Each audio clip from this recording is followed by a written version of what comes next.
Bonjour à tous, à la une du 13h sur Canal 2 International. Première opération d'enlèvement des épaves au port de Douala depuis 30 ans, évaluée à un coût total de 4,7 milliards de francs CFA. Le ministre des Transports est depuis ce matin à Douala pour le lancement de la dite opération. Également dans ce journal, grève des enseignants du primaire et de la maternelle dans le Noun. Ces enseignants ont exprimé leur mécontentement auprès du roi des Bamoun à Fumban. Les détails dans ce journal. Voilà.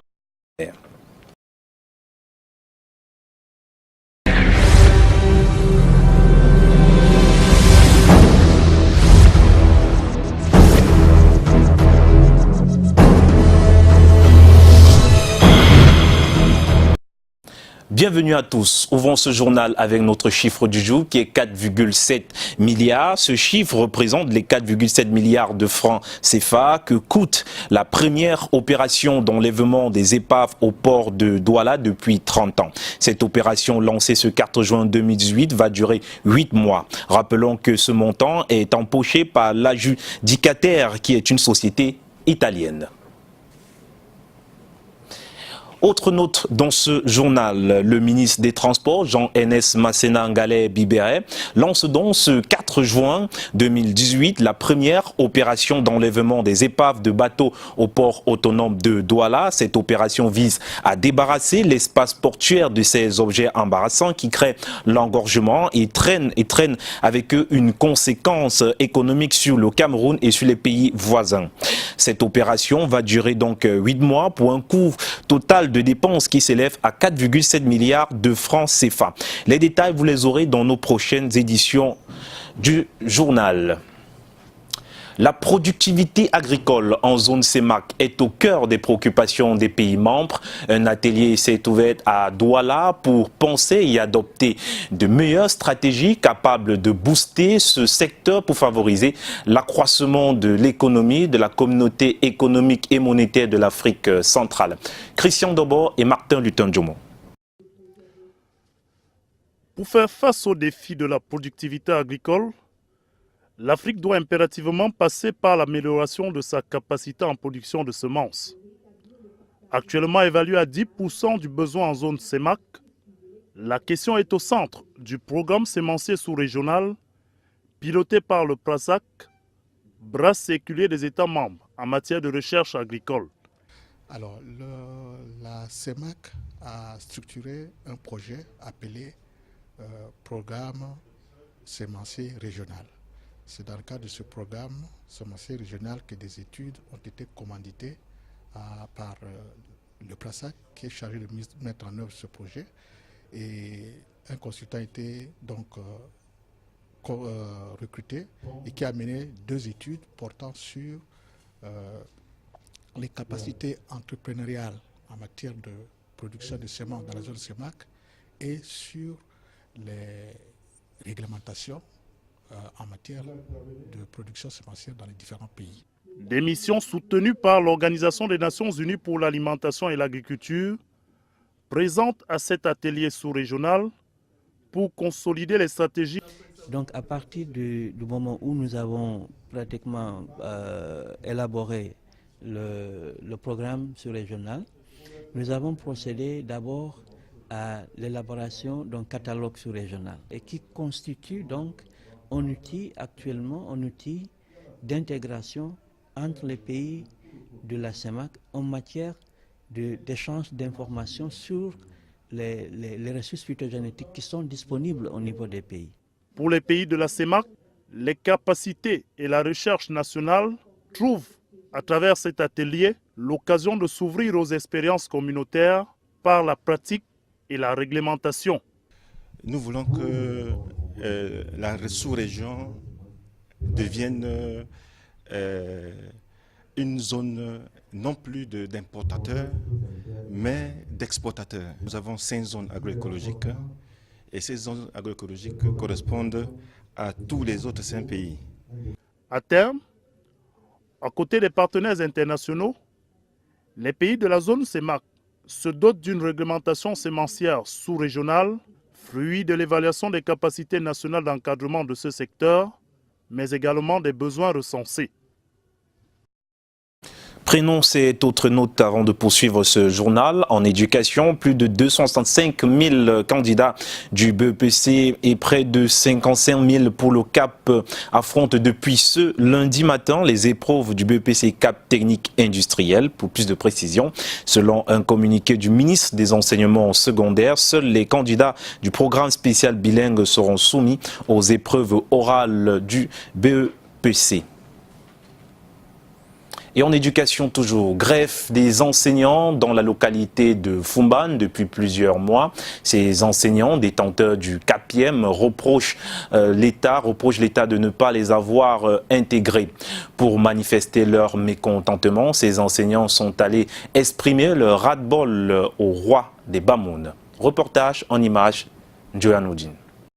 Assis à même le sol, regard fixé sur l'adjoint au sultan, roi des Bamoun. Tel est le décor qui se plante ce jour au palais des rois Ndjoya. Et pour cause, les instituteurs de l'enseignement général, les enseignants de la maternelle et ceux du primaire sont en grève. C'est depuis 2012 que ces derniers ont reçu le certificat d'aptitude pédagogique de l'enseignement maternel et primaire, le CAPIEM. Jusqu'ici, ils n'ont pas été pris en charge par l'État du Cameroun. Ils doivent compter sur l'APE qui n'a pas suffisamment de moyens et qui connaît parfois les problèmes de malversation financière. Le scénario dure depuis 6 ans et presque tous les enseignants issus des 9 arrondissements que compte le département du Noun sont concernés. Cette liste des maîtres de parents ou alors des titulaires de CAPIEM qui a été mis dehors et que en réalité nous n'avons pas été recrutés pour une 3e fois consécutive. Le choix du sultanat Bamoun n'est pas un fait de hasard. Nous avons choisi le palais parce que, vous savez, quand un enfant a un problème, il court vers son papa. Il court là où il sait qu'il sera accueilli. Et alors, ce n'est pas fait au hasard. Nous avons réfléchi. Et vous savez, aujourd'hui, avec la situation sécuritaire du pays qui est très précaire, nous n'avons pas voulu nous jeter dans la rue afin d'être transformés en autre chose. Nous avons donc décidé, tous ensemble, dans l'unanimité, tous les maîtres des parents des 9 régions, de se retrouver ici au palais de Fumban, des 9 arrondissements, autant pour moi, du Noun, se retrouver ici à Fumban pour signifier cela et faire comprendre nos pleurs, le mal que nous avons si profondément. Ici, l'adjoint au roi des Bamoun a réussi à les calmer en leur rassurant que les pistes de solution à cette crise seront trouvées par le sultan sénateur El Hadj Ibrahim Bombo Ndjoya.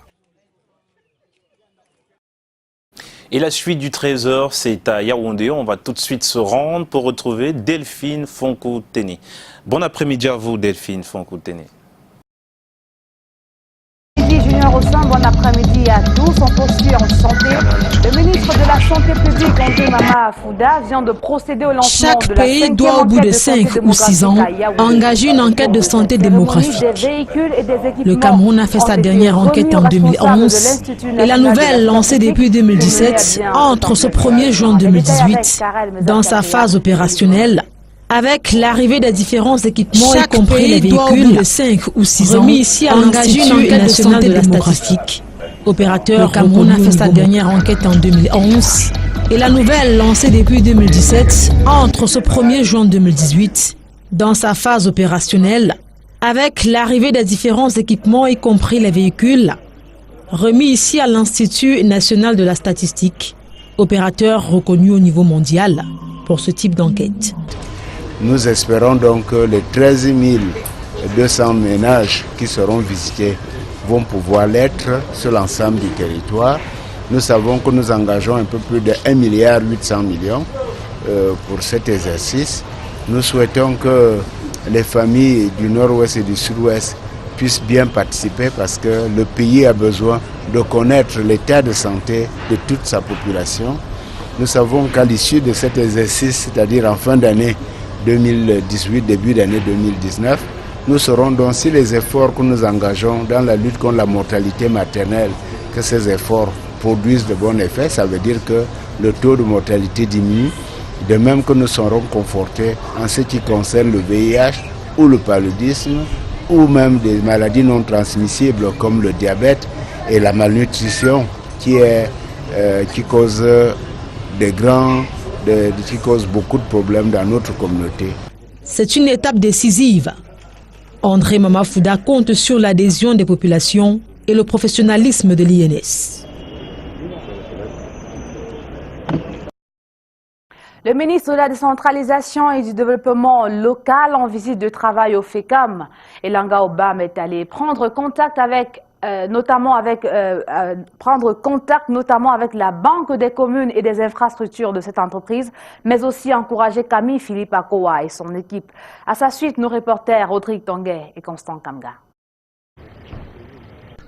Le nouveau ministre en charge du nouveau département de la décentralisation et du développement local prend pied au FECOM, un des dispositifs les plus importants de la mise en œuvre du processus de décentralisation qui est une démarche de longue haleine et qui consacrera à terme l'autonomie des communes et autres collectivités locales. Puis sur le terrain, au siège du Fonds d'équipement et d'intervention intercommunale à Yaoundé, le ministre Elanga Obam prend contact avec le top management de ce qui est désigné comme étant la Banque des communes, conduit par son directeur général Philippe Camille Akowa, et les infrastructures stratégiques de cette entreprise publique, dont le futur siège en construction.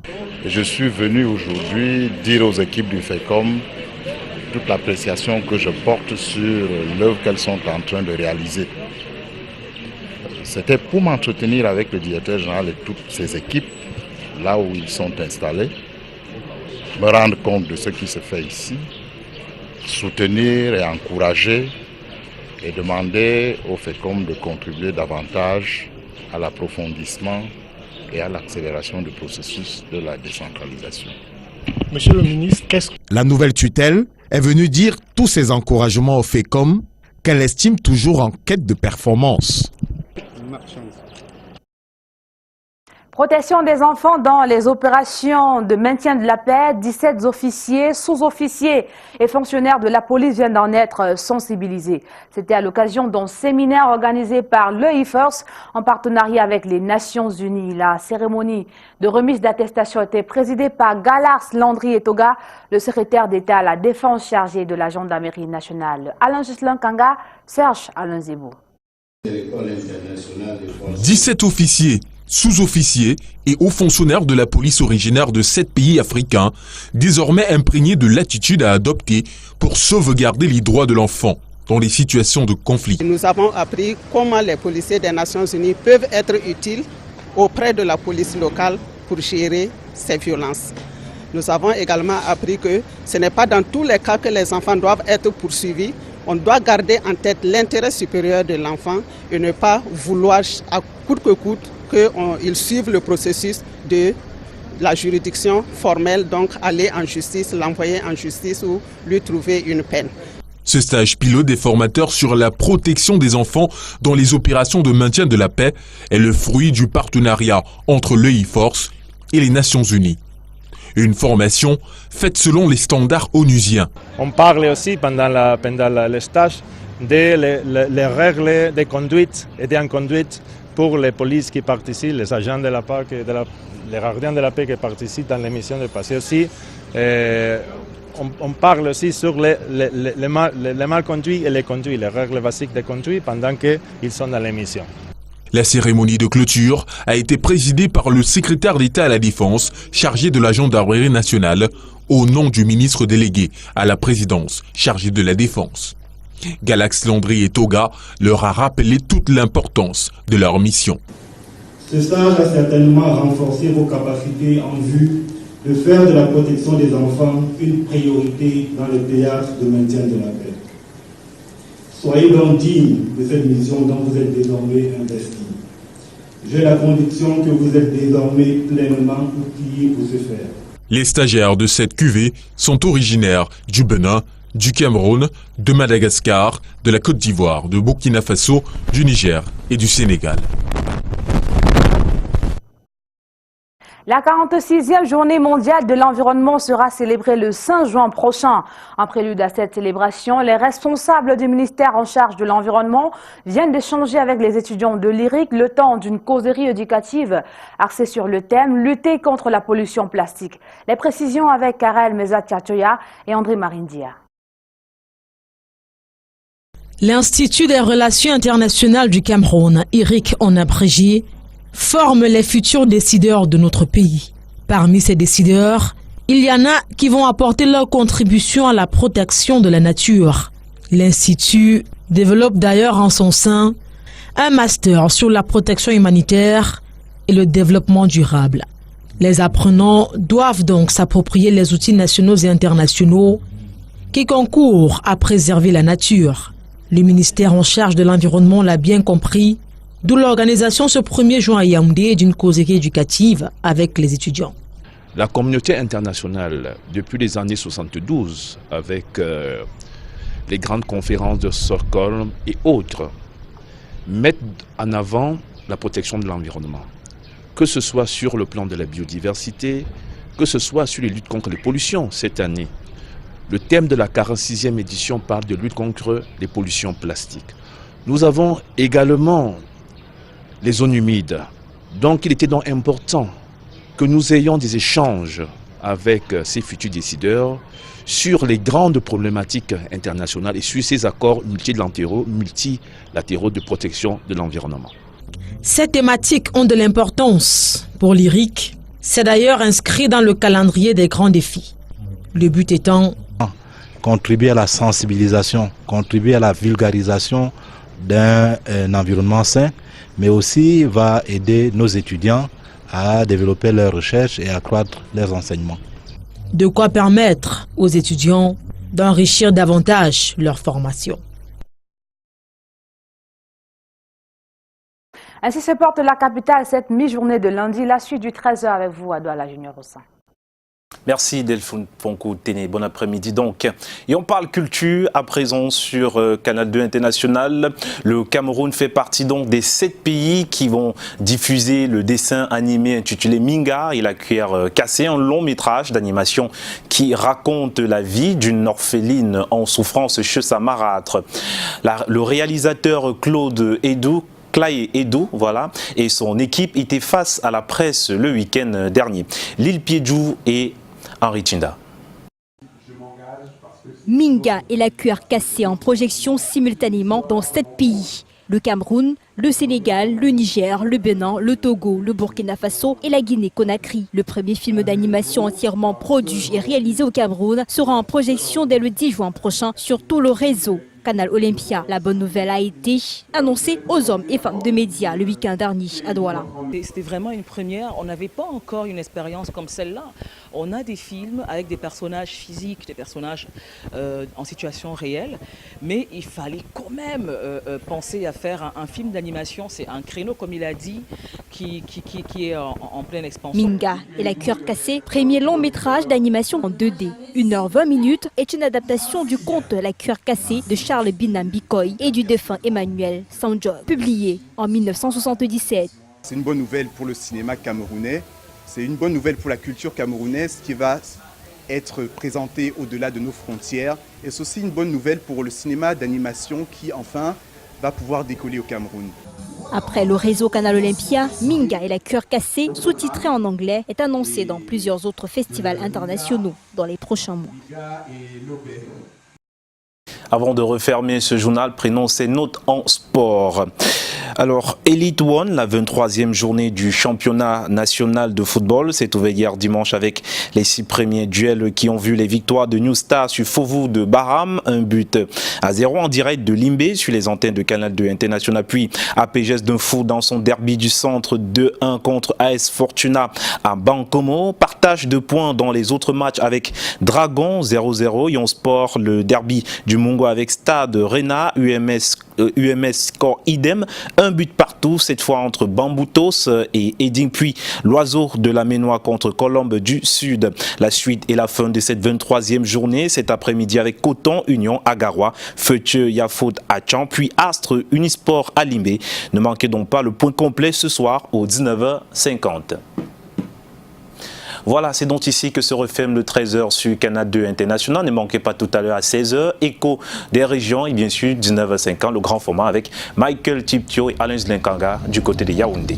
Au revoir.